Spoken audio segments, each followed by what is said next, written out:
سورة البقرہ آیت نمبر 258۔ اعوذ باللہ من الشیطان الرجیم، بسم اللہ الرحمن الرحیم۔ ألم تر إلى الذي حاج إبراهيم في ربه أن آتاه الله الملك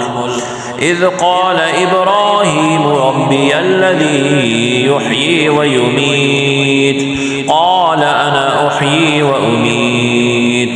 قال إبراهيم فإن الله يأتي بالشمس من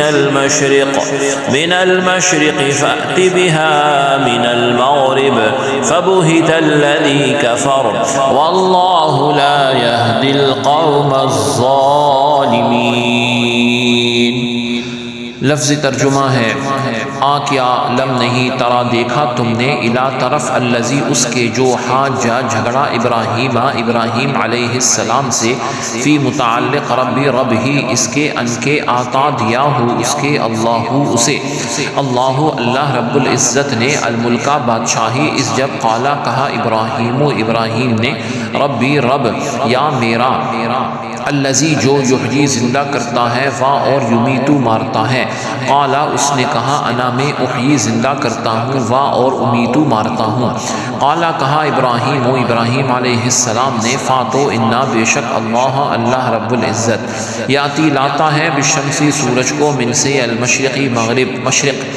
فاتو ایتی لاؤ بہا اسے من سے المغربی مغرب فاتو بہتا بے حس ہوا الذی جس نے کفرا کفر کیا اور اللہ رب العزت لا نہیں یہدی ہدایت دیتا القوم قوم کو الظالمین کافروں کی۔ با محاورہ ترجمہ ہے اے حبیب صلی اللہ علیہ وسلم کہ آپ نے اس شخص کو نہیں دیکھا جو اس وجہ سے کہ اللہ رب العزت نے اسے سلطنت دی تھی ابراہیم علیہ السلام سے خود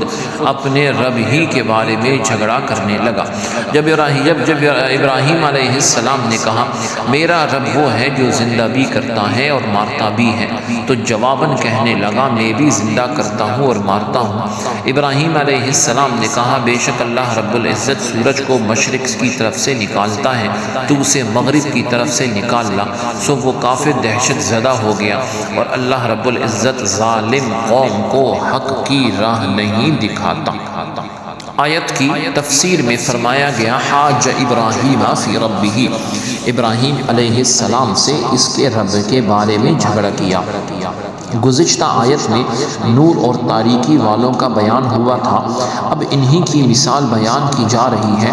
نور والوں کے پیشوا سیدنا ابراہیم علیہ السلام تھے اور تاریکی والوں کا پیشوا نمرود تھا۔ نمرود کو اللہ رب العزت نے عظیم بادشاہی عطا فرمائی تھی لیکن اس نے اس پر شکر و اطاعت کی بجائے تکبر و غرور اور سرکشی کا راستہ اختیار کیا، حتیٰ کہ اپنی ربوبیت یعنی رب ہونے کا دعویٰ کرنے لگا۔ سب سے پہلے سر پر تاج رکھنے والا یہی ہے۔ تو واقعہ کچھ اس طرح ہے کہ حضرت ابراہیم علیہ السلام نے آگ میں ڈالے جانے سے پہلے یا بعد اسے توحید کی دعوت دی تو وہ کہنے لگا تمہارا رب کون ہے جس کی طرف تم ہمیں بلاتے ہو؟ اس پر حضرت ابراہیم علیہ السلام نے جواب دیا میرا رب عز و جل ہے جو زندگی دیتا ہے اور موت بھی اسی کے ہاتھ میں ہے، یعنی اجسام میں موت و حیات پیدا کرتا ہے۔ خدا کو نہ پہچاننے والے کے لیے یہ بہترین رہنمائی تھی اور اس میں بتایا گیا تھا کہ خود تیری زندگی اس کے وجود کی گواہ ہے کہ تو ایک بے جان نطفہ تھا جسے اس کریم ذات نے انسانی صورت دی اور حیات عطا فرمائی۔ نیز میرا رب وہ ہے جو زندگی کے بعد پھر زندہ اجسام کو موت دیتا ہے، اس کی قدرت کی شہادت خود تیری اپنی موت و حیات میں موجود ہے، لہٰذا اس خداوند قدوس کے وجود سے بے خبر رہنا کمال درجے کی جہالت اور حماقت اور انتہائی بدنصیبی ہے۔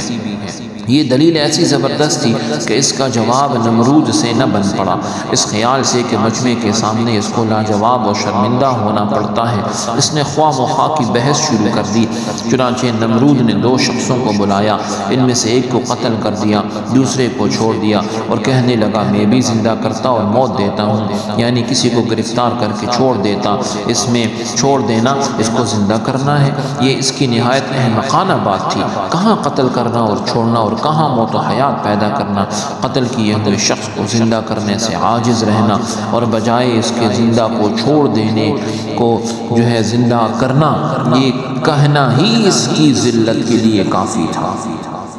عقل و شعور رکھنے والوں پر اس سے ظاہر ہو گیا کہ دلیل و حجت حضرت ابراہیم علیہ السلام نے قائم فرمائی وہ ہر شک و شبے کو کاٹ دینے والی ہے اور اس کا جواب ممکن نہیں، لیکن چونکہ نمرود نے شرم مٹانے کے لیے کچھ نہ کچھ جواب دے ہی دیا تھا، چنانچہ وہ سراسر باطل تھا، لہٰذا حضرت ابراہیم علیہ السلام نے اس پر مناظرانہ گرفت فرمائی کہ موت و حیات کا پیدا کرنا تو تیری قدرت میں نہیں ہے، اے ربوبیت کے جھوٹے دعوے دار، تو اس سے آسان کام کر کے ہی دکھا دے، وہ یہ ہے کہ ایک متحرک جسم کو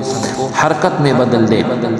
یعنی سورج جو مشرق سے نکلتا ہے طلوع ہوتا ہے اس سے مغرب سے طلوع کر دے۔ یہ سن کر نمرود ہکا بہکا اور لاجواب ہو گیا اور کوئی جواب نہ دے سکا۔ اس آیت سے عقائد میں مناظرہ کرنے کا ثبوت ہے اور یہ سنت انبیاء صلی اللہ علیہ وسلم ہے۔ اکثر انبیاء نے اپنے قوم کے جو منکرین تھے ان سے مناظرہ فرمایا، لہذا رسول اللہ صلی اللہ علیہ وسلم نے بھی نجران کے عیسائیوں سے مناظرہ کیا، لہذا مناظرہ کرنا برا نہیں ہے بلکہ سنت انبیاء ہے، البتہ اس میں جو تکبر اور سرکشی اور حق کو قبول نہ کرنے کا پہلو داخل ہو گیا ہے وہ برا ہے، اور علماء اکرام میں سے جنہوں نے اس کی مذمت فرمائی ہے وہ اسی صورت کے متعلق ہے۔ چنانچہ امام محمد غزالی رحمۃ اللہ علیہ نے اپنی مشہور کتاب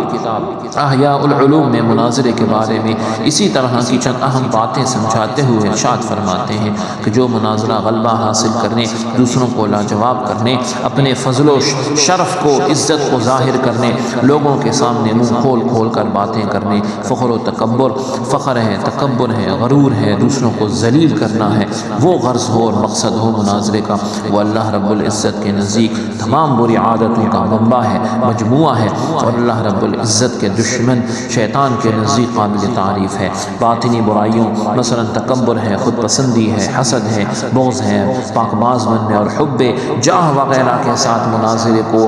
وہی نسبت ہے جو شراب کو ظاہری برائیوں مثلا زنا، الزام تراشی، قتل اور چوری وغیرہ کے ساتھ ہے، اور جس طرح وہ شخص جسے شراب نوشی اور بے حیائی کے باقی کاموں کا اختیار دیا جائے تو وہ شراب نوشی کو معمولی سمجھ کر اختیار کرتا ہے، پھر وہ نشے کی حالت میں باقی بے حیائیوں کا بھی مرتکب ہو جاتا ہے۔ اسی طرح جس آدمی پر دوسروں کو نیچا دکھانے اور مناظرے میں غالب آنے کی خواہش غالب ہو، توجہ و مرتبہ کا طالب ہو، تو معلوم ہوتا ہے کہ اس کے دل میں تمام خباثتیں پوشیدہ ہیں اور یہ تمام مذموم اخلاق اس میں ہی جان پیدا کرتے ہیں۔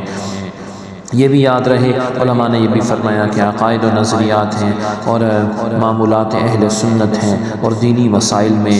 ہر ایک سے مناظرہ کرنا جو ہے یہ منع فرمایا گیا ہے کہ ہر شخص جو ہے اس کام کو نہ کرے کہ جو ہے ہر وقت اور ہر کسی سے مناظرہ کرتا پھرے۔ اللہ رب العزت ہم سب کو ہدایت نصیب فرمائے۔ سبحانک اللہم و بحمدک، اشہد ان لا الہ الا انت، استغفرک و اتوب الیک، وصلی اللہ تعالی علی خیر خلقہ محمد وعلی آلہ واصحابہ اجمعین برحمتک یا ارحم الراحمین۔